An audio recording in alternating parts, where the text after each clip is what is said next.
Hello everyone, कैसे हैं आप लोग। तो चलिए आज हम स्टार्ट करते हैं एक नया टॉपिक। जैसा कि आपको पता है कि हमने कंप्लीट देखिए हम 3 पार्ट अभी तक बिल्कुल कंप्लीट पढ़ चुके हैं। सबसे पहला तो हमने देखा था कि ऑर्गेनिक केमिस्ट्री का मतलब क्या होता है, what is organic chemistry, and वहाँ पर हमने देखा कि क्लासिफिकेशंस क्या क्या होते हैं ऑर्गेनिक केमिस्ट्री पर। ठीक, क्लासिफिकेशन के बाद हमने देखा IPSC नेमिंग, है ना। तो IPSC नेमिंग वाला पार्ट काफ़ी लंबे समय तक चला। IPSC मैंने बहुत ज़्यादा पढ़ाया, ठीक है ना। इतनी IPSC अपने एग्ज़ाम में यूज़ नहीं होने वाली है, ठीक है। फिर भी हम लोग कॉम्पिटेटिव पॉइंट ऑफ व्यू से कई सारी बातें देख लिए थे। तो IPSC पढ़ने के बाद हमने देखा आइसोमेरिज्म, ठीक है। तो आइसोमेरिज्म पर भी बहुत ज़्यादा क्वेश्चंस अपने एग्ज़ाम में नहीं है, अपने NCERT बुक में ज़्यादा क्वेश्चंस नहीं दिए हुए हैं, ठीक है। तो कुछ पर्टिकुलर क्वेश्चंस दिए हुए हैं वो हम लोग कर लेंगे, ठीक। तो चलिए नया टॉपिक स्टार्ट करने से पहले जितना अभी तक हमने पढ़ा है उस पर बेस्ड कुछ क्वेश्चंस को कर लेते हैं, ठीक है ना। तो देखिए जितना लंबा हम लोगों ने पढ़ा, हालांकि इतना लंबा नहीं पढ़ाया जाता है, ठीक। तो मैंने और भी चीज़ें सोचकर कंपटीशन पॉइंट ऑफ व्यू से थोड़ा सा ज़्यादा चीज़ों को पढ़ा दिया था, ठीक है। तो अभी देखें तो कुछ NCERT में क्वेश्चंस हैं जो कि बेस्ड होंगे, जो हमने क्लासिफिकेशन पढ़ा था, ठीक, IPSC नेमिंग पर पढ़ा था, ठीक, एंड आइसोमेरिज्म भी पढ़ा था, ठीक है। इस पर जितने भी बेस्ड क्वेश्चंस हैं वो हम एक बार क्वेश्चंस कर लें, फिर हम नेक्स्ट बात करेंगे रिएक्शन मैकेनिज़्म पर, ठीक है ना। जो लोग पिछली क्लास देखे होंगे उन्हें पता होगा, जो लोग लगातार लेक्चर्स को देखते आ रहे हैं कंटिन्यू, उन्हें पता होगा कि हम लोग आज रिएक्शन मैकेनिज्म पढ़ने वाले थे, ठीक। लेकिन मैं ये सोच रहा था कि जितने क्वेश्चंस बन रहे हैं ये सारे क्वेश्चंस हम लोग कर लें, उसके बाद हम स्टार्ट करते हैं रिएक्शन मैकेनिज्म।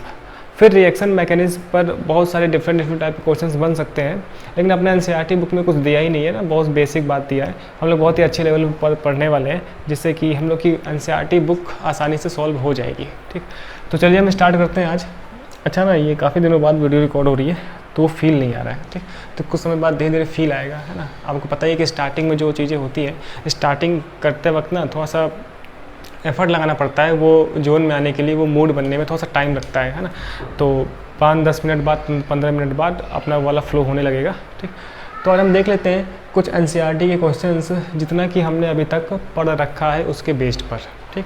तो चलिए, अच्छा कुछ बातें मैं बता दूं आपको कि क्या क्या चीज़ें इंपॉर्टेंट है। तो जो भी क्वेश्चन होगा ना, आप लोग एक काम कर सकते हैं, या तो NCERT बुक ओपन करके बैठ जाए अगर आपके पास बुक है तो, ठीक। नहीं तो फिर क्वेश्चन को ना मैं यहाँ पर स्क्रीन पर दिखा दूंगा आपको, नीचे स्क्रीन पर क्वेश्चन लिखता हुआ आएगा, ठीक। मैं यहाँ क्वेश्चन लिख नहीं रहा हूँ, मैं क्वेश्चन केवल पढ़ दूंगा, आपको स्क्रीन पर क्वेश्चन दिख जाएगा, ठीक। तो वहाँ से आप लोग चाहो तो क्वेश्चन नोट कर लेना, नहीं तो आपके पास NCERT बुक तो होगी ही सही, ठीक। तो ज़रा हम लोग देखें। अच्छा, जो भी आज हम लोग करेंगे क्वेश्चंस, ये सभी बेस्ड होंगे जितना भी कुछ हम लोगों ने आज तक पढ़ रखा है, ठीक। तो क्वेश्चंस करने से पहले आप लोग चाहो तो एक बार रिवाइज कर सकते हो क्लासिफिकेशन वाला पार्ट, थोड़ा बहुत नेमिंग वाला पार्ट, ठीक। उसी पर बेस्ड सारे क्वेश्चंस बने हुए हैं, है ना। जितना भी क्लासिफिकेशन वाला पार्ट है या फिर जो भी अपना नेमिंग वाला पार्ट है उस पर ही बेस्ड क्वेश्चंस हैं, ठीक। तो एक एक करके क्वेश्चन की हम लोग बात करते हैं। जैसे कि पहला क्वेश्चन है, मैं क्वेश्चन को यहाँ पे डिटेल में डिस्कस कर लूँगा, ठीक। जैसे कि कोई अगर पहली बार भी देख रहा हो उस वीडियो को, उसको ही बात समझ में आएगी। हालांकि हम सब कुछ पहले पढ़ चुके हैं, पहले मतलब स्टार्टिंग के लेक्चर्स में, जो 5th या 7th ना लेक्चर का नंबर नहीं आता, तो जो लोग स्टार्टिंग से पढ़ते आ रहे हैं, है ना, जिन बच्चों ने कंप्लीट लेक्चर्स देखा है उन्हें पता होगा कि हमने कब पढ़ा था, ठीक। लेकिन कुछ लोग रैंडम भी देख सकते हैं, ठीक। तो उनके लिए भी मैं थोड़ा सा बेसिक से बात कर लूँगा, जिससे कि हम लोग को सारे क्वेश्चन समझ में आए, ठीक है ना। तो चलिए स्टार्ट करें हम ज़रा क्वेश्चन नंबर 1 से। तो आपको क्वेश्चन नंबर 1 स्क्रीन पर दिख रहा होगा, यहाँ पर स्क्रीन पर दिख रहा होगा, ठीक।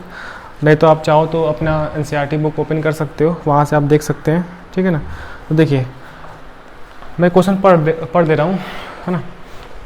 मुझसे बोल रहा है what are the hybridization state, ठीक।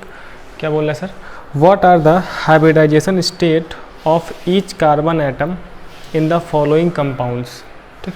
तो कुछ कंपाउंड्स दिए हुए हैं, हमें ईच कार्बन एटम का हाइब्रिडाइजेशन बताना है, ठीक। तो कैसे बताते हैं ये हमने पढ़ा था, तो मैं एक बार फिर से बता देता हूँ। मैं केवल कंपाउंड लिखता हूँ, ठीक। जैसे कि पहला कंपाउंड दिया हुआ है, पहला कंपाउंड है CH2 डबल बॉन्ड ठीक, CO ऐसे।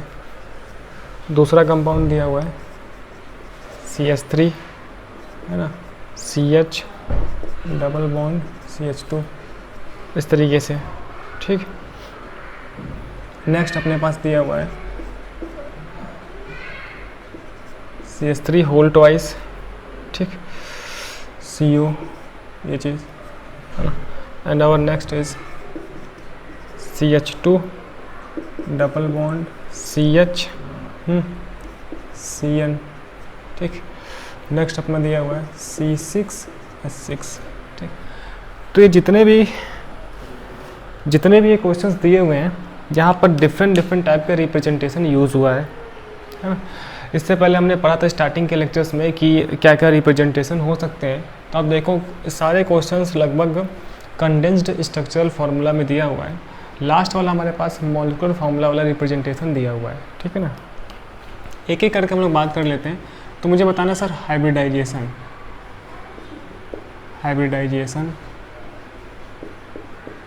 है ना ऑफ ईच कार्बन एटम। ठीक है, तो जितने भी कार्बन एटम्स हैं ना इस कंपाउंड में, उन केवल कार्बन एटम्स का मुझे हाइब्रिडाइजेशन बताना है। ठीक है ना, तो कैसे होगा सर ज़रा आप देखो। अच्छा, मैं फिर से आपको थोड़ा सा डिस्कस कर दूं। हाइब्रिडाइजेशन के लिए मुझे ऑर्गेनिक में क्या रिक्वायरमेंट है उसकी हम बात कर लेते हैं। मुझे काउंट करना पड़ता है सिग्मा बॉन्ड को, है ना। We have to count sigma bond है ना। अब जो लोग नए लोग हैं उनके लिए मैं बता दूं, है ना, हालांकि हम लोग सब कुछ पढ़ ही चुके हैं। मुझे सिग्मा बॉन्ड को काउंट करना होता है किसके लिए, हाइब्रिडाइजेशन के लिए। ठीक, अच्छा एक और इम्पॉर्टेंट बात शॉर्ट में है ना, s ऑर्बिटल मेरे पास होता है, s सबसेल होता है, s सबसेल में एक ऑर्बिटल होता है। ठीक है ना, ये क्यों बता रहे हैं बताता हूँ अभी। फिर p सबसेल होता है। ठीक, p सबसेल में मेरे पास कितने होते हैं, 3 ऑर्बिटल होते हैं। ठीक, फिर होता है हमारे पास d सबसेल, d में 5 ऑर्बिटल्स होते हैं ना, 1 2 3 4, 1 2 3 4 एंड ये अपना 5। ठीक है, ऐसे। तो मैं आपको बताया था कि सिग्मा बॉन्ड पे डिपेंड करता है कि हाइब्रिडाइजेशन क्या होगा। ठीक, ये हम पहले पढ़ चुके हैं। अगर मेरे पास 2 सिग्मा बॉन्ड हुए, 2 सिग्मा बॉन्ड होगा तो मैं क्या लिखूँगा, SP। P स्मॉल होता है ना, एक S का ऑर्बिटल और एक P का ऑर्बिटल, SP। ठीक, अगर मेरे पास 3 सिग्मा बॉन्ड हुए है ना, तो मैं क्या लिखता हूँ, एक तो S लिख दूंगा, स्मॉल s है ना, S में एक ऑर्बिटल। अब देखिए एक सिग्मा बॉन्ड काउंट हो गया है, 2 बचा है, तो 2 P के ऑर्बिटल से तो sp2। ठीक, ऐसा ही अगर 4 सिग्मा बॉन्ड हुए, ठीक, तो एक तो S का ऑर्बिटल और P के 3 ऑर्बिटल, क्योंकि P में मैक्सिमम 3 ऑर्बिटल होते हैं। ठीक, ये चीज़ तो sp3 हो जाएगा, समझ गए। ऐसा ही अगर 5 सिग्मा बॉन्ड हुए तब, ये सब हम पढ़ चुके हैं ना, नए लोग के लिए मैं बोल रहा हूँ। 5 सिग्मा बॉन्ड हुए तो एक तो S का सर मैक्सिमम एक ऑर्बिटल होता है, तो हम S का S लिखते हैं। 5 करना है ना मुझे कंप्लीट, तो sp3। ठीक, P में मैक्सिमम 3 and 1 4 हो गया, 3 and 4। अब D का एक ऑर्बिटल, सो sp3d। ठीक है, तो 5 सिग्मा बॉन्ड के लिए ये हो जाता है। तो ये बात हम पढ़ चुके हैं, ये बात हम जानते हैं कि अगर मुझे कभी ऑर्गेनिक वाले कंपाउंड में हाइब्रिडाइजेशन बताना हो तो मुझे क्या करना चाहिए, है ना, क्या करना चाहिए कि एक ही रूल ही है कि हम सिग्मा बॉन्ड को काउंट कर लेते हैं। हालांकि हाइब्रिडाइजेशन केमिकल बॉन्डिंग का पार्ट है, वहाँ पे हम डिटेल से पढ़ते हैं। तो ये बात मैंने स्टार्टिंग में आपको बताई थी, एक बार मैं वैसे आपको रिवाइज़ करा दे रहा हूँ। जो लोग रिवाइज़ नहीं भी करें तो यहाँ से आपको रिवाइज़ भी हो जाएगा। ठीक है, और एक नए बच्चे के लिए भी यहाँ से एक नए तरीके से पार्ट हो जाएगा कि ये ऐसा होता है, तो हमने इस पर बेस्ड क्वेश्चन को भी कर लिया। ठीक, तो सर मुझे ये समझ में आता है कि ना, अगर मेरे पास सिग्मा बॉन्ड मुझे पता चल जाए, है ना, तो मैं हाइब्रिडाइजेशन स्टेट बता दूंगा। अगर एक सिग्मा बॉन्ड होता ही नहीं है, कार्बन की 4 वैलेंसी होती है। ठीक, तो मैक्सिमम है ना, स्टार्टिंग मिनिमम हम 2 से कर लेते हैं। अगर 2 सिग्मा बॉन्ड होगा तो sp हाइब्रिडाइजेशन होगा, क्योंकि मुझे पता है कि सर s में एक ऑर्बिटल s का ले लिया और एक p का ले लिया, तो sp हो गया। ठीक, ऐसे अगर 3 होगा तो sp2 हो गया, क्योंकि एक s का ऑर्बिटल और p के 2 ऑर्बिटल। है ना, तो 2 1 3 3 हो गया है ना। 4 होगा तो सर एक s का ऑर्बिटल है ना, एंड p का 3, p के 3 ऑर्बिटल, तो sp3 हो गया। ठीक है, इस तरीके से। तो मुझे सिग्मा बॉन्ड पता होना चाहिए। सिंगल बॉन्ड को मैं सिग्मा बॉन्ड बोलता हूँ, है ना। अब बोलोगे सिग्मा बॉन्ड क्या होता है ना। सिंगल बॉन्ड्स आर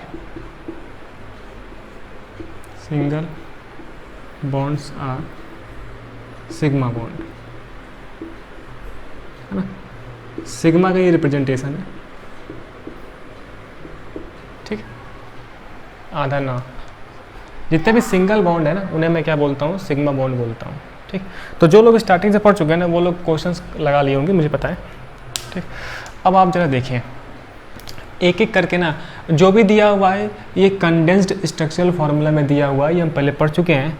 तो मुझे आसानी से सॉल्व करने के लिए, है ना, मुझे, है ना, हालांकि इतनी रिक्वायरमेंट नहीं है, फिर भी आपको समझाने के लिए मैं थोड़ा सा टाइम ले रहा हूँ जिससे कि आपको समझा सकूँ, ठीक। नहीं तो आंसर तो फटाक से आ जाता है।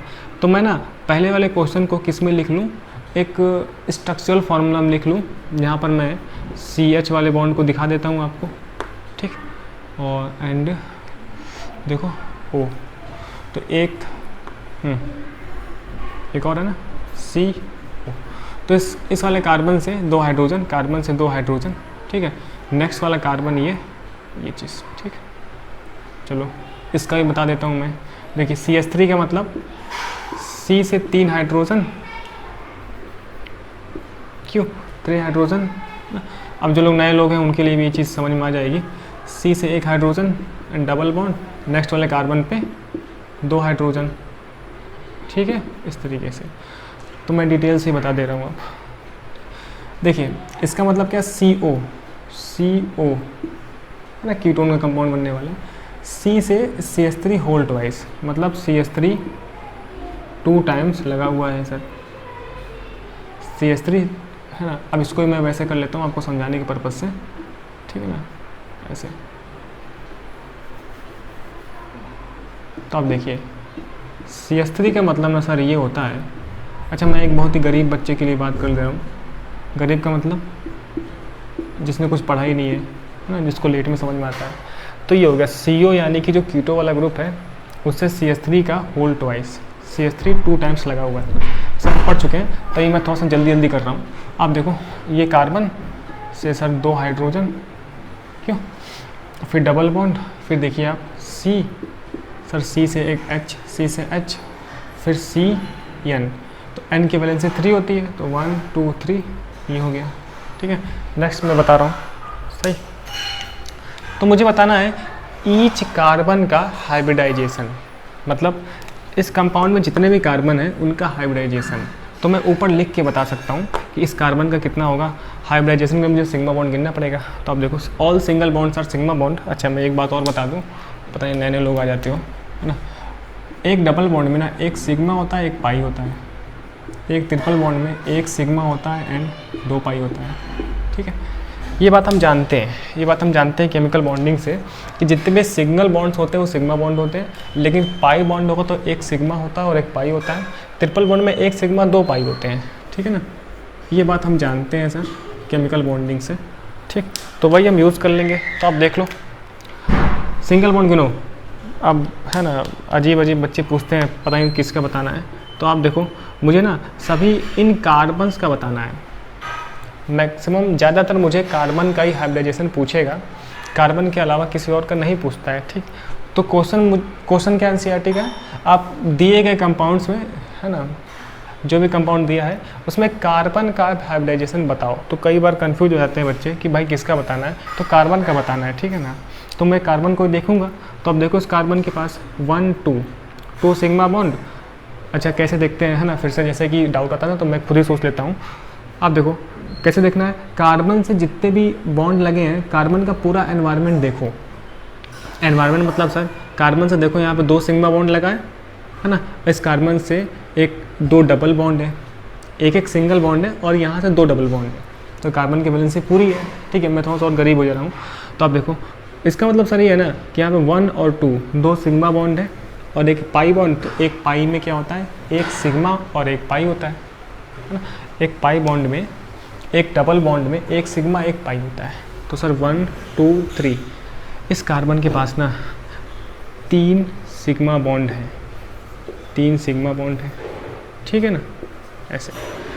तो जब सब इस कार्बन के पास 3 सिग्मा बॉन्ड है, कैसे हुआ, फिर से कोई पूछ रहा है। सो 1 2 3 सर कैसे, एक डबल बॉन्ड में एक पाई और एक सिग्मा होता है, तो एक सिग्मा यहाँ का, 2 सिग्मा यहाँ की, तो 3 सिग्मा बॉन्ड।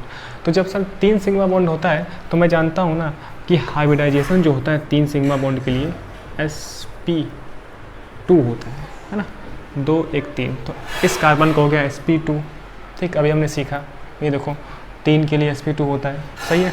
नेक्स्ट देख लेते हैं हम लोग, इस कार्बन से जितने ही बॉन्ड लगाना सब जगह आप घूमो, तो सर इस कार्बन से ना एक तो डबल बॉन्ड लगा है, इधर भी एक डबल बॉन्ड लगा है, एक डबल बॉन्ड में एक सिग्मा एक पाई, तो मुझे सिग्मा वाला काउंट करना है क्योंकि मुझे हाइब्रिडाइजेशन बताना है।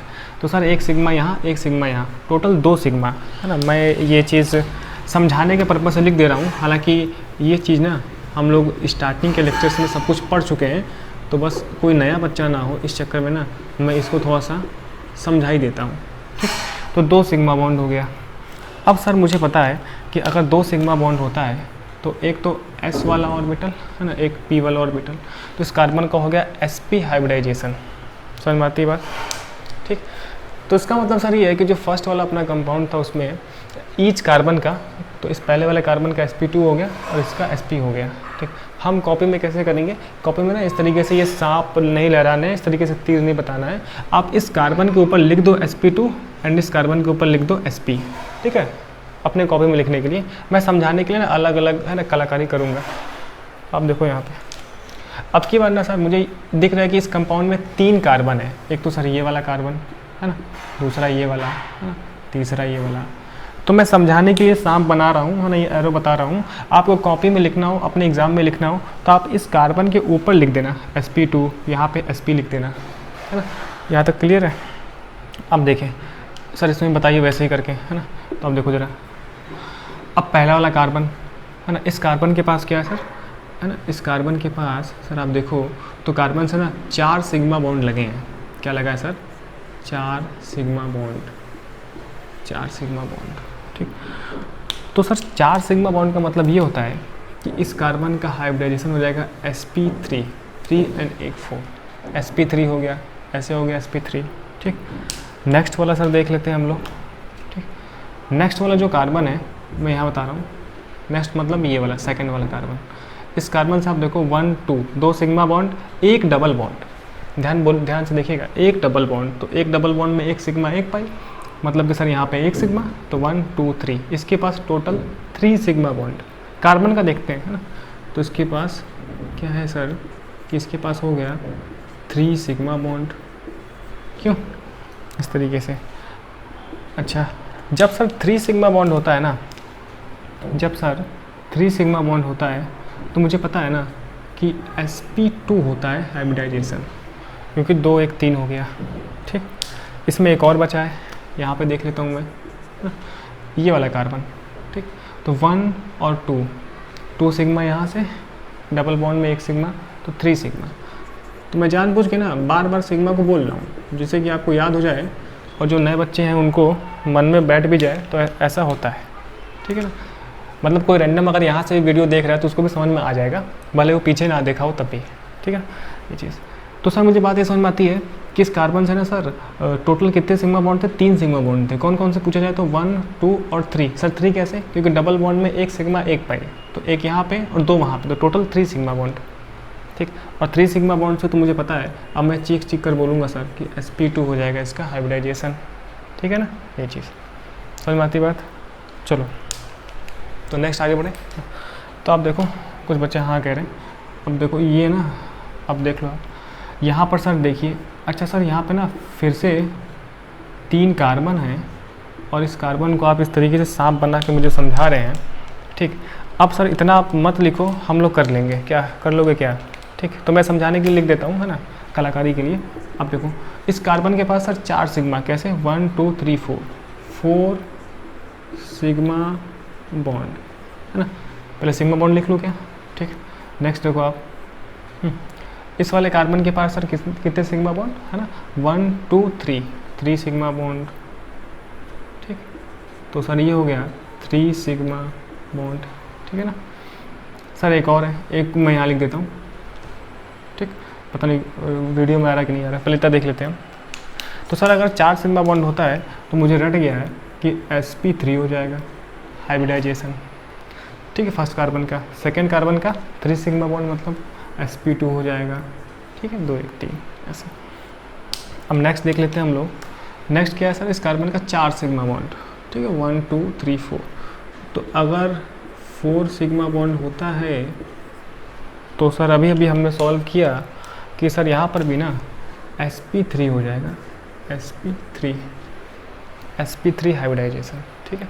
तो इसका sp3 हो गया एंड बीच वाले कार्बन का sp2 हो गया, है ना, एंड इधर लास्ट वाले का sp3 हो गया। तो मुझे इस तरीके से कार्बन के ऊपर लिख देना है, बस मुझे बताना है, ठीक है, ये हो गया। नेक्स्ट बात करते हैं सर, ठीक है, ज़रा मैं चेक कर लूँ कैमरे में आ रहा है कि नहीं आ रहा है।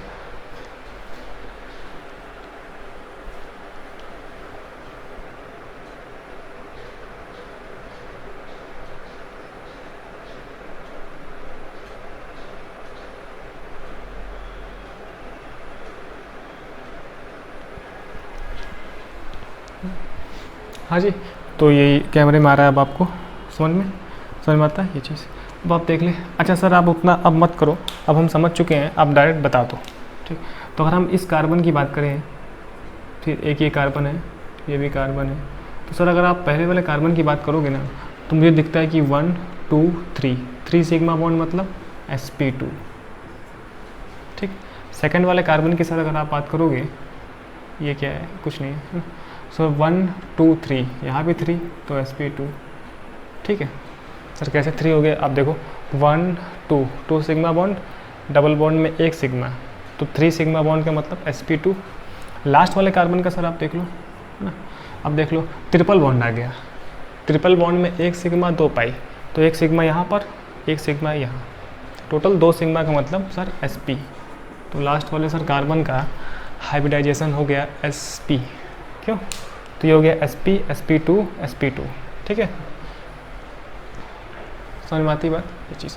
तो अगर कभी मुझसे बोलेगा हाइब्रिडाइजेशन किस में, ऑर्गेनिक वाले कंपाउंड में, तो हम वहाँ पर सिग्मा बॉन्ड को काउंट कर लेते हैं। ये नई बात नहीं है, हम पहले पढ़ चुके हैं, ठीक है, तो नए लोग के लिए एक बार फिर से रिवाइज। तो पहले आप इतना नोट करें, फिर हम देखते हैं क्वेश्चन नंबर 2, ठीक है। अपना क्वेश्चन नंबर 2 है ना, एनसीईआरटी के अकॉर्डिंग ये क्या है, 12.1 है, एनसीईआरटी के अकॉर्डिंग ये 12.1 है। फिर देखते हैं हम 12.2, पहले इतना नोट कर लें आप, ठीक। हाँ जी, इतना नोट हो गया। चलिए अब हम बात करते हैं क्वेश्चन नंबर 2 की, ठीक है ना। तो क्वेश्चन नंबर 2 को भी हम इसी तरीके से डिटेल में डिस्कस कर लेंगे, उसके बाद हम बात कर लेंगे कि सारे क्वेश्चन हो गए। अच्छा एक बचा है, हाँ एक बचा है, एक देख लें, ध्यान नहीं गया था उस पर, ठीक है। हाँ जी, जरा आप देखो, तो हम देख रहे हैं, लास्ट वाला क्वेश्चन देख लेता हूँ, C6H6, ठीक। तो लास्ट वाला है C6H6, तो C6H6 क्या दिया हुआ है, मुझे दिया हुआ है बेंजीन। जो लोग नए लोग हैं, बेंजीन मतलब कैसे, मॉलिक्यूलर फार्मूला है ना C6H6, तो बेंजीन का होता है। तो पहले मैं क्या करता हूँ ना, बेंजीन का, ठीक है ना, ग्राफिक वाला फार्मूला बना लेता हूँ ऐसे, ठीक है। तो आपको पता है H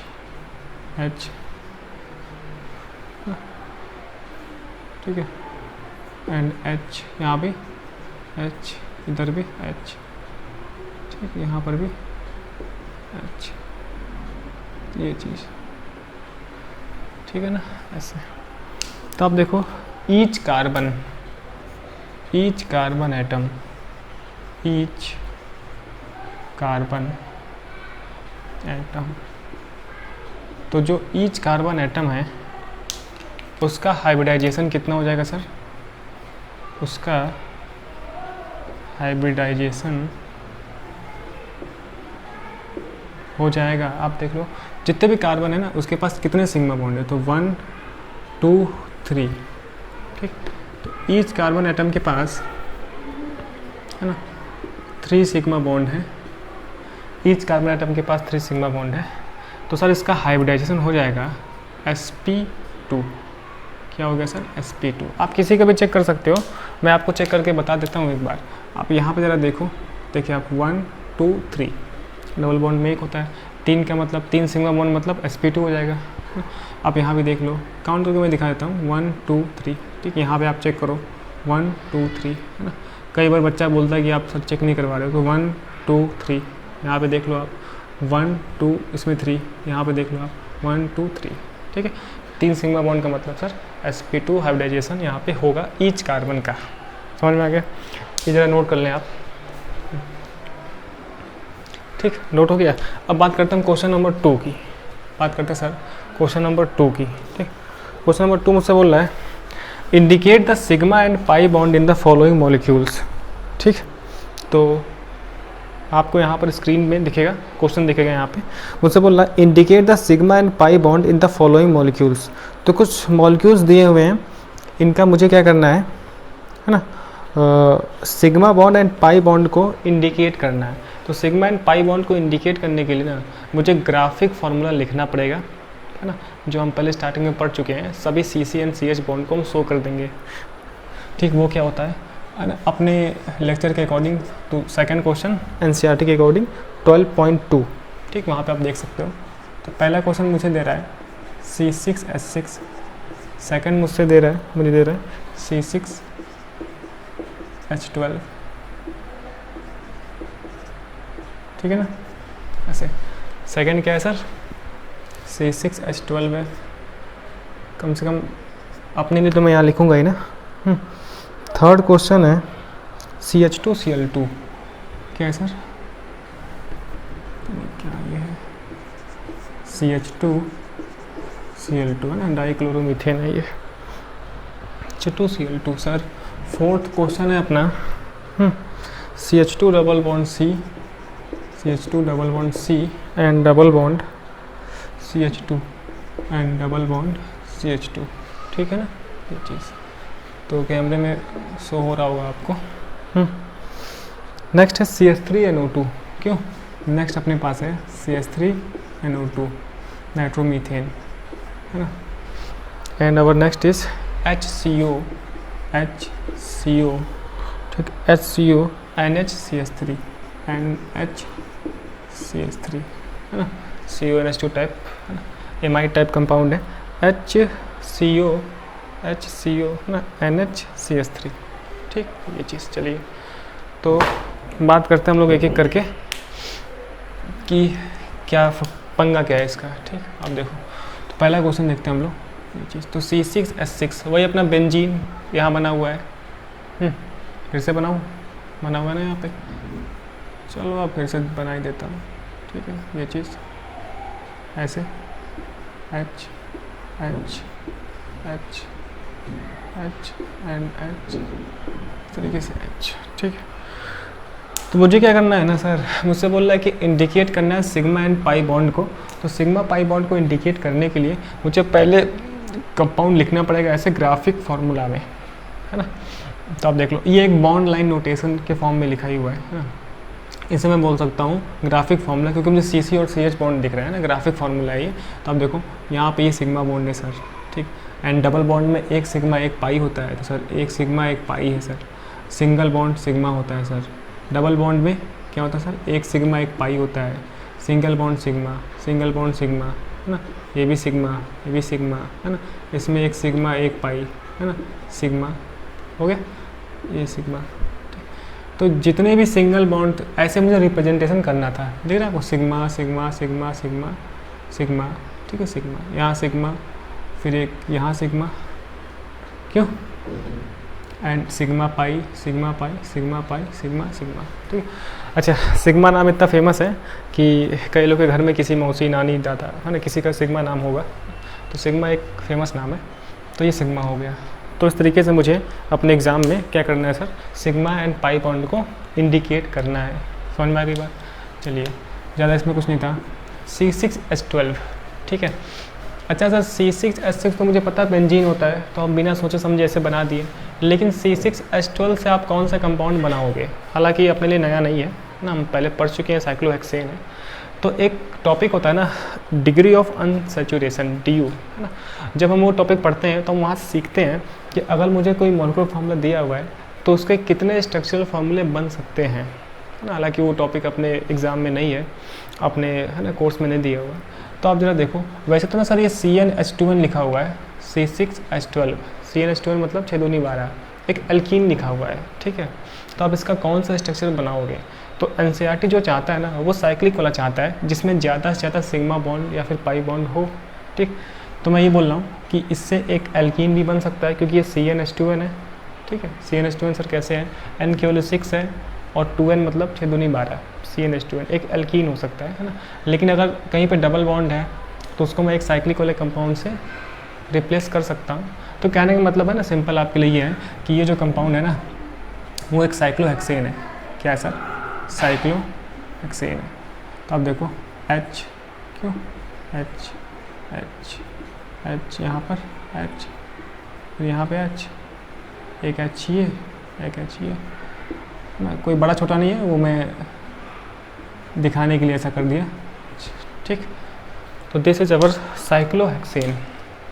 ईच कार्बन पे 2 हाइड्रोजन, ठीक है। सिंगल बॉन्ड ये हट गया तो सो आप देख लो 6 तो ये कार्बन वाले हो गए, है ना, जो रिंग के कार्बन है। अब 12 यहाँ पे 2 2 4 2 6 2 8 2 10 2 12, ठीक।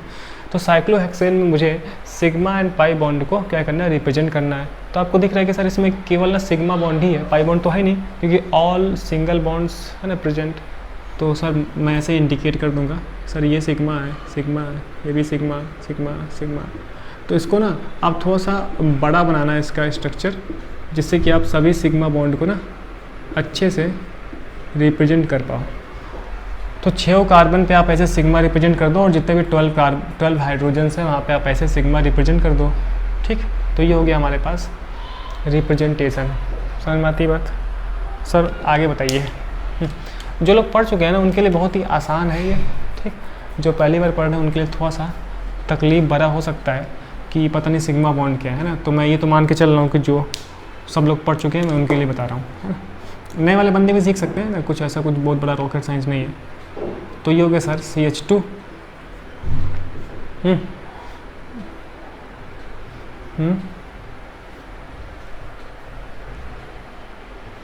ठीक है, CH2Cl2, है ना। ऐसे बना दो क्या, ये देखो, ठीक है, CH2Cl2, इसका नाम है डाइक्लोरोमीथेन, है ना। आप देख रहे हैं कि ऑल सिंगल बॉन्ड्स प्रेजेंट, तो ये भी सर सिग्मा, ये भी सिग्मा, ये भी सिग्मा, ठीक। तो इसमें इस तरीके से हम रिप्रेजेंट कर देंगे, सही है ऐसे।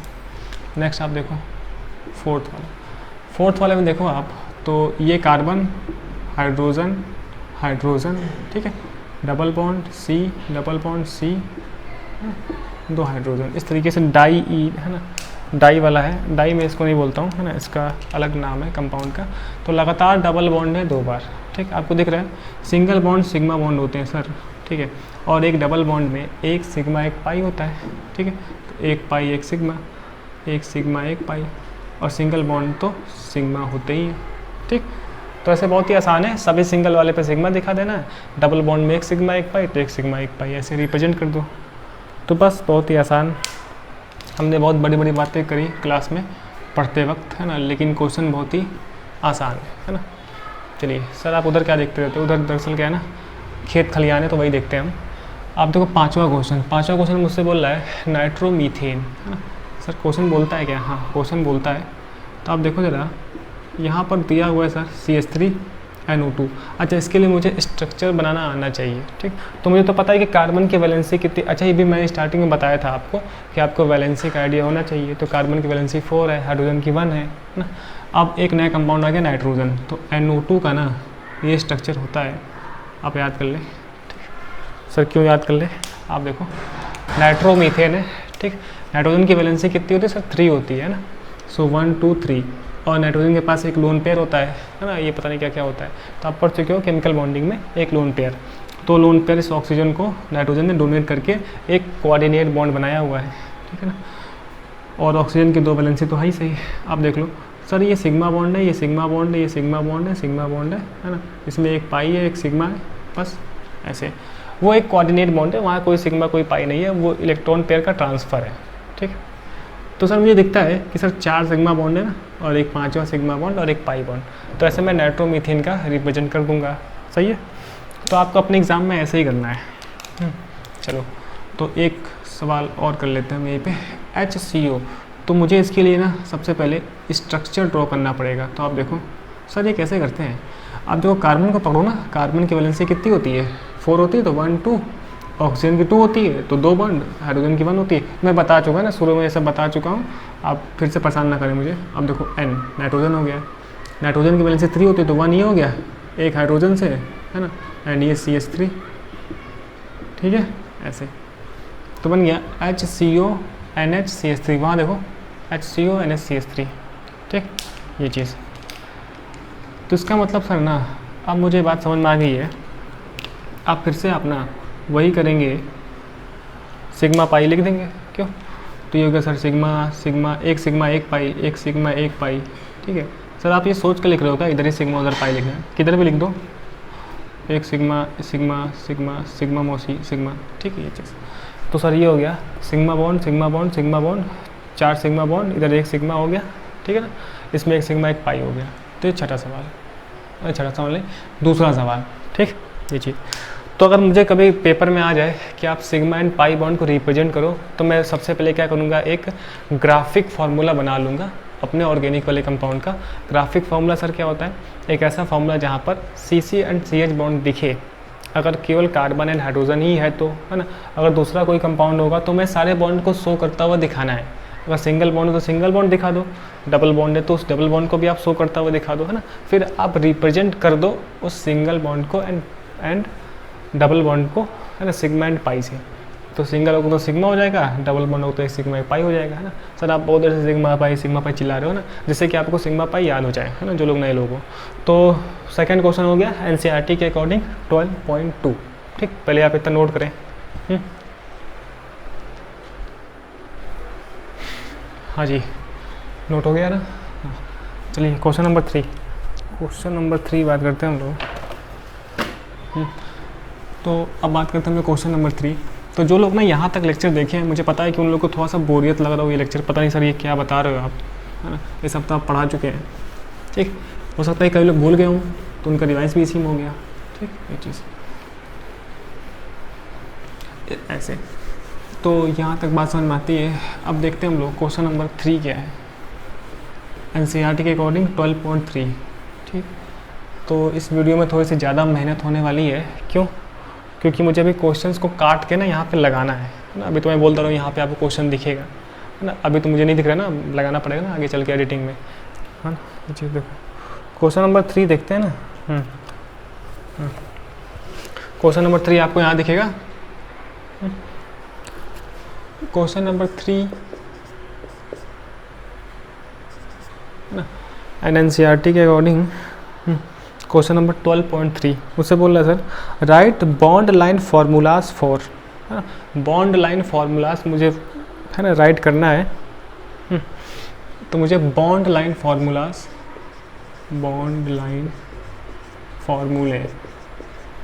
अच्छा आप मेरी ग्रामर पे मत जाइएगा ना, पता नहीं कहीं भी स्मॉल कहीं भी कैपिटल लिख दे रहे हो आप, तो थोड़ा सा अच्छा लगने के लिए बस। फॉर्मूलेज फॉर के बाद क्या है, आइसोप्रोपिल अल्कोहल,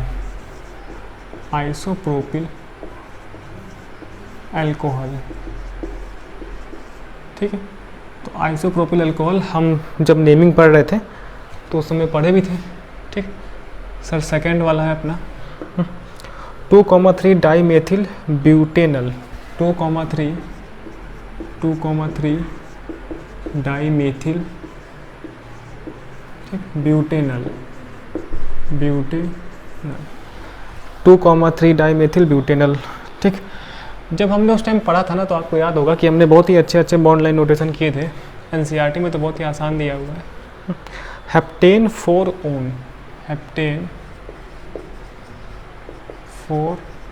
ओन, है ना, हेप्टेन 4 ओन, ठीक। एक ख़ास बात बताऊं क्या? एक ख़ास बात है। क्या ख़ास बात है? एक सीक्रेट है, सीक्रेट। सेकेंडरी सफिक्स अगर वॉवेल से स्टार्ट होता है ना और प्राइमरी सफिक्स एन है तो ये ई हट जाता है ना, चाहे कुछ भी कंपाउंड क्यों ना हो, चाहे अल्कोहल, एल्डिहाइड, कीटोन कुछ भी हो रहा हो, ये ई हट जाता है। ये खास बात थी। पता नहीं सर क्या बोले, बाद में बात करेंगे। चलो रिपीट कर लेना। अब मेरे पास क्या है, हाँ मुझे लिखना है इसका बॉन्ड लाइन नोटेशन। क्या लिखना है सर? Bond line notation. तो दरअसल बॉन्ड लाइन एक नोटेशन है, एक रिप्रेजेंटेशन है जिससे कि हम कंपाउंड को शो करते हैं। एंड बॉन्ड लाइन नोटेशन में हम क्या करते हैं, कंपाउंड को सिंगल केवल बॉन्ड से ही रिप्रेजेंट करते हैं। ठीक, ये हमने स्टार्टिंग में पढ़ा था, आपको याद होगा। तो पहले मैं आइसोप्रोपिल अल्कोहल लिख देता हूँ। ठीक, पहला क्वेश्चन है आइसोप्रोपिल अल्कोहल। अब सर ये क्या होता है, मैं बताता कि आपको आइसोप्रोपिल अल्कोहल यानी कॉमन नेम दिया हुआ है, तो आपको आइसोप्रोपिल अल्कोहल का ना फार्मूला याद ही होना चाहिए, कोई चारा नहीं है। तो मैं आपको याद करवाया था, अगर आपको याद हो तो CH3 CH OH CH3।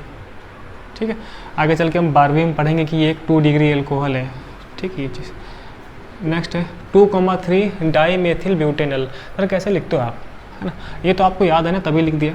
वो IUPAC नेम दिया है ब्यूटेनल, है ना? आप वर्ड रूट पकड़ो, 4 कार्बन, ठीक, दूसरे पे मेथिल। तो सर पहला कार्बन, दूसरा कार्बन, दूसरे पे मेथिल, तीसरा कार्बन मेथिल। ठीक है, 1 2 3 4, चौथा कार्बन CHO। ये चीज़ ऐसे। तो 1 2 3 4, 1 2 3 4, 2,3 डाईमेथिल ब्यूटेनल, ये लिखा हुआ है। ठीक सर, ये तो आप स्ट्रक्चरल फार्मूला बना रहे हो, है ना? मैं स्ट्रक्चरल फार्मूला आपको समझाने के लिए बता दे रहा हूँ एक बार, जिससे आपको समझ में आए। Heptane 4 own, heptane 4 own. ठीक है, हेप्टेन का मतलब सर, हेप्टेन मतलब सर ये हो गया कि, कहाँ बना हूँ, यहाँ पे लिख दो। हाँ, हेप्टेन का मतलब ना 7 होता है ना? मतलब ये लिखा हुआ है 1 1 2 3 4 5 6 7। ठीक सर, कैसे पता CO लगेगा? ओन है ना, ओन मतलब क्या, कीटो वाला ग्रुप है तो ओन हो गया। तो 1 2 3 4, 4 पे 1 2 3 4, तो ये हो गया हेप्टेन 4 ओन। तो ये लिखा था हमारे पास कैसा स्ट्रक्चरल फार्मूला, है ना? कई लोग को अगर डाउट होता है तो आप, हालांकि ये नहीं पूछा गया था, ये पूछा नहीं गया था। बॉन्ड लाइन समझाने के लिए मैं पहले स्ट्रक्चरल फार्मूला आपको लिख के समझा दे रहा हूँ, नहीं तो लिखना होता तो मैं डायरेक्ट वही लिख देता। ठीक, तो आपको समझाने के लिए कांड कर रहा हूँ बस। अब देख लेते हैं हम लोग पहला वाला सवाल। मतलब ये आंसर नहीं है क्वेश्चन का, क्वेश्चन का आंसर क्या है जो मैं बताने जा रहा हूँ अभी। तो स्ट्रक्चरल फार्मूला मैंने लिख दिया आपको समझाने के लिए। आप देखो, मुझे बॉन्ड लाइन यूज़ करना है। तो जब हम बॉन्ड लाइन पढ़े थे तो मैं बोला था कि मुझे कम से कम, है ना, एक सिंगल बॉन्ड यूज ही करना पड़ता है कंपाउंड को रिप्रेजेंट करने के लिए। तो आप देखो, अगर हम सिंगल बॉन्ड यूज करें तो सिंगल बॉन्ड का मतलब ही सर क्या है, मेरे पास 2 कार्बन हो चुके हैं, है ना? मुझे 3 कार्बन टोटल दिखाने हैं। तो 1 2 3, है ना? ये दूसरा कार्बन। अब इस कार्बन पे एक OH है तो उस कार्बन पे O और H दिखाना पड़ेगा। ठीक है ना? बॉन्ड लाइन नोटेशन में केवल कार्बन एंड हाइड्रोजन को हम छिपाते हैं, है ना? अगर कोई और भी कंपाउंड आएगा तो मुझे वहाँ पे वो लिखना पड़ेगा। जैसे OH ग्रुप आ गया तो मुझे इस OH को लिखना पड़ेगा यहाँ पे। ठीक है, ये अंडरस्टूड नहीं है, समझ में आती बात? पहला सवाल। दूसरा, ठीक, आप देखो सर ना 1 2 3 4, अब की बार 4 कार्बन है तो देखो, ये करते 2 कार्बन, ये करते 3 कार्बन, ये करते 4 कार्बन। ठीक है ना, नए बच्चों के लिए 1 2 3 4। चौथे कार्बन पर ना सर O है और H भी है, तो H हो गया एंड ये हो गया सर O, समझे? C से O और H। C सेकंड वाले कार्बन सर मेथिल, ऐसा कर दो आप, यहाँ पर कार्बन होता ही है पहले से, CH3 पढ़ चुके हैं हम। सेकंड 1 2 3, सर तीसरे पे भी ना मेथिल है तो CH3 यहाँ पे है। यही तो सर बॉन्ड लाइन नोटेशन था ना, जहाँ पे हम कार्बन एंड हाइड्रोजन को छिपा देते थे। चलो थर्ड क्वेश्चन। सर अब की बार 7 है, हेप्टेन मतलब 7 है, तो मैं क्या करूँगा, 2 3 4 5 6 7, ठीक है, देखो 1 2 3 4 5 6 7, ठीक। सर चौथे वाले पे ना ओन यानी कि चौथे पे सी ओ लगाना है, तो 1 2 3 4, तो फोर्थ वाले पे मैं सी ओ, या फिर यहाँ से 1 2 3 4 सी ओ, ठीक। तो this is our bond line notation, ठीक। तो बात समझ में आती है। तो हम NCERT के क्वेश्चन भी करते जा रहे हैं और क्या कॉन्सेप्ट था वो भी हम एक बार फिर से रिकॉल कर लिए, है ना, सीखते जा रहे हैं, ठीक। तो ये क्वेश्चन था, तो ये हो गया अपने पास आइसोप्रोपिल अल्कोहल हो गया, एंड ये हो गया 2,3, है ना, dimethyl butanol, and this is our heptane 4 own, ये सही है। तो पहले आप इतना नोट करें, हालांकि जो लोग स्टार्टिंग से देख रहे हैं वो लोग कर चुके होंगे, जो नए लोग हैं उनके लिए हम आगे बढ़ते हैं क्वेश्चन नंबर 4 पे, क्वेश्चन नंबर 4, ठीक। पहले आप इतना नोट करें। हाँ जी, इतना हो गया। नेक्स्ट बात करते हैं हम लोग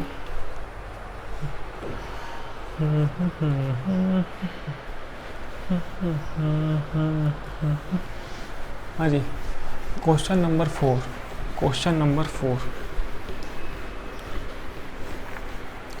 जो लोग पढ़ ली हो ना वो आप केवल क्वेश्चन कर लें आप लोग, है ना, एंड नेक्स्ट क्लास से हम लोग रिएक्शन मैकेनिज्म पढ़ने ही वाले हैं। थोड़ा सा मैं धीरे बोल रहा हूँ, ठीक, क्योंकि मैं थक चुका हूँ, सारा बहुत जल्दी थक जाते हो। क्वेश्चन नंबर 4, ठीक है ना। अब क्वेश्चन नंबर 4 आपको यहाँ पर दिखेगा पट्टी के फॉर्म में, अभी घर जाके एडिटिंग करनी पड़ेगी तब आपको दिखेगा, आपको दिख रहा होगा, मुझे नहीं दिख रहा है। क्वेश्चन नंबर 4 का मतलब क्या है, NCERT के अकॉर्डिंग 12.4, तो अपना आ गया क्वेश्चन नंबर 4, है ना। कह रहा है मुझसे give the IUPAC names of the following compounds, तो ऑफ द फॉलोइंग कंपाउंड्स, कुछ कंपाउंड दिए हुए हैं उनका मुझे IUPAC नेम लिखना है, ठीक। तो हमने तो इतनी IUPAC पढ़ी है ना, उसके अकॉर्डिंग यहाँ तो कुछ भी नहीं है, लेकिन NCERT बुक सॉल्व करवाना है ना, ये फॉर्मेलिटी अदा करना है ना, ये परंपरा निभानी है, तो एक बार, है ना, NCERT बुक के नाम से सॉल्व कर लेते हैं कि सर हमने बुक सॉल्व कर ली है ना। हालांकि बहुत सारे क्वेश्चन हम पढ़ चुके हैं, तो सेम जैसे NCERT में दिया है ना, मैं बताया था ना आपको कि आप, है ना, लुक बदल सकते हो कंपाउंड का, चलो जैसा दिया वैसे लिख दो आप, जैसे कि ये वाला कंपाउंड है, अब ये त्याग रहा है, ये अपना त्याग दिया, ब्लैक वाले ने प्राण त्याग दिया। अब देखो लुक बदल सकते हैं तो कंपाउंड नहीं बदलेगा।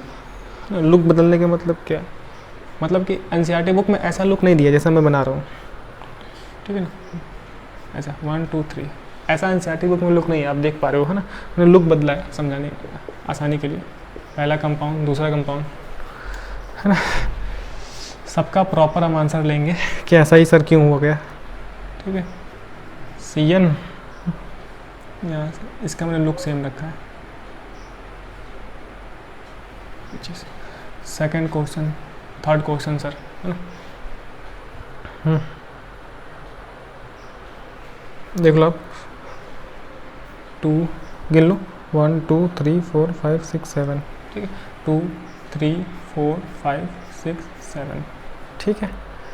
और यहाँ से मिथाइल, यहाँ से एक और मिथाइल, ठीक है, 1 2 3 4 5 6 7, ये चीज़ चौथा वाला कंपाउंड, ठीक, फोर्थ वाला कंपाउंड, है ना, फोर्थ वाला कंपाउंड। अब जैसा ये NCERT का लुक ही रखता हूँ जानबूझ के, NCERT का लुक रखता हूँ जिससे कि आपको लगे NCERT सॉल्व कर रहे हैं। लुक बदलने से कंपाउंड नहीं बदलता है, ठीक, 1 2 3 4 5 6 7, 2 3 4 5 6 7, ठीक, ये हो गया चौथा को। पांचवा सवाल सर क्या है, 2 नहीं 1 2 3, है ना, 2 3 ये चीज़, तो यहाँ पे सर H लगा हुआ है और this is our Cl and इस फर्स्ट वाले कार्बन पे O लगा हुआ है, ठीक है, 1 2 3, ठीक, समझ में आती है। छठा सवाल, ठीक है। सर आप बहुत धीमे बोलने लगे हैं ना, आपको क्वेश्चन दिख रहा होगा स्क्रीन के ऊपर, मुझे नहीं दिख रहा है, मुझे तो लिखना पड़ रहा है ना। हाँ जी, Cl2 CH CH2 OH, ठीक, Cl2 CH CH2 OH, Cl2 CH CH2 OH, ठीक। तो अपना फॉर्मेलिटी अदा करने के लिए, हाँ जी, फॉर्मेलिटी अदा करने के लिए NCERT सॉल्व कर रहे हैं हम लोग।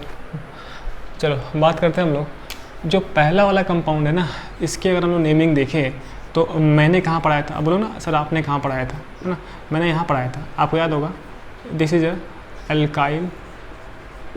Alkyl benzene, this is our alkyl benzene.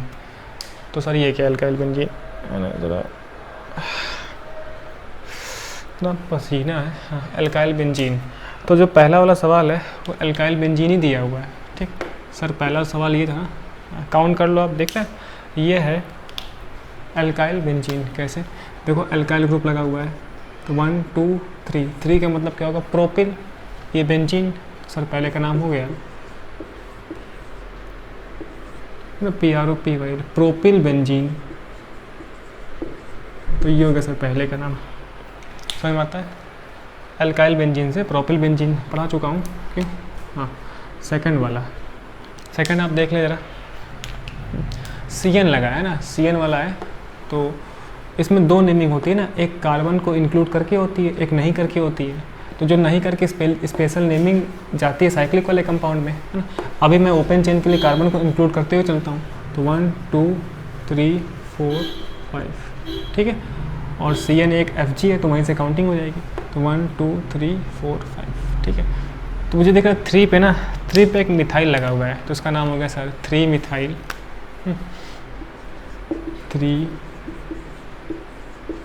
3 methyl. 5 carbon हो गया pentane, pent primary suffix ane, है ना। 1 पे लगा CN, तो CN का नाम होता है एल्केन नाइट्राइल, है ना, यानी कि पेंटेन नाइट्राइल, NITRILE, ठीक है ये चीज़। इसका नाम हो गया 1 2 3 4 5, यानी कि 3 मेथिल पेंटेन नाइट्राइल, सही है। चलो थर्ड वाला क्वेश्चन सर देखें, तो यहाँ तो हम लोवेस्ट सम रूल फॉलो करा लेंगे। सबसे पहले ना लॉन्गेस्ट कार्बन एटम की चेन, तो 1 2 3 4 5 6 7, 7 ही है, यहाँ देखो 1 2 3 4 5 6 7, ठीक है। तो पॉसिबल नंबर ऑफ काउंटिंग 2 3 4 5 6 7, या फिर 1 2 3 4 5 6 7। ऊपर वाले काउंटिंग करो तो 2 पे आता है और 5 पे आता है, 2 पे आता है 5 पे आता है, 5 2 7। नीचे कहो तो 3 पे आता है 6 पे आता है, तो 6 3 9। तो मुझे लोवेस्ट सब रूल फॉलो करना होता था, अगर आपको याद हो तो ऊपर वाली काउंटिंग ये राइट है काउंटिंग, ये वाली काउंटिंग रॉन्ग है। तो सर क्या नाम हो जाएगा 2 3, ठीक है ना, 2 5, 2 5, सर ये हो गया 2 5, है ना, di methyl, 2 5 di methyl heptane, 7 से होता है हेप्टेन, ठीक ये चीज़। तो सर ये नाम हो गया 2 5 डाई मेथिल हेप्टेन।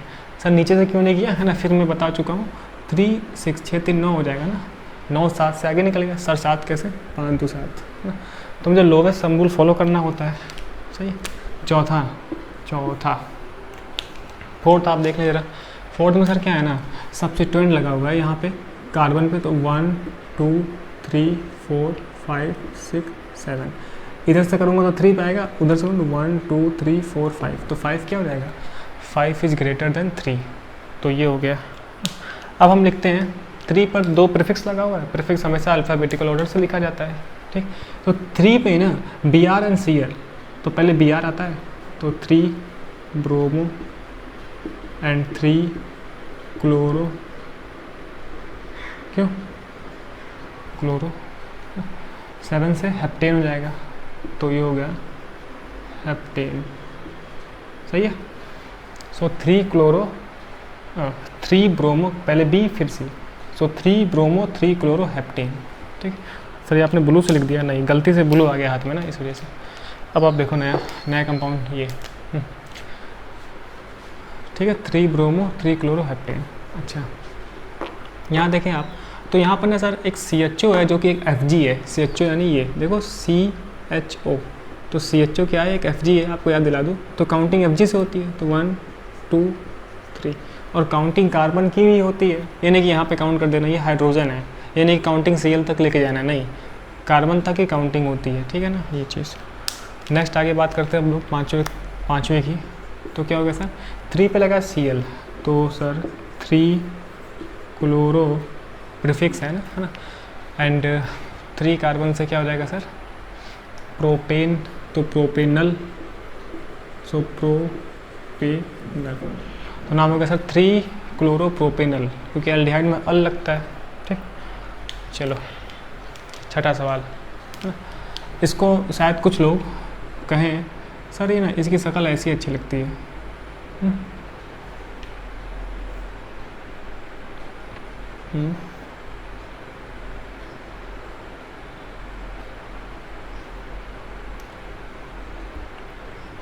क्यों गलत लिखा हूँ कि हाँ 2 Cl है ना। हाँ ठीक है, OH ये चीज़ ठीक। तो अब देख लो 2 OH जिस कार्बन से लगा होगा वहाँ से काउंटिंग हूँ, क्योंकि Fg है तो 1 2 दिख रहा है।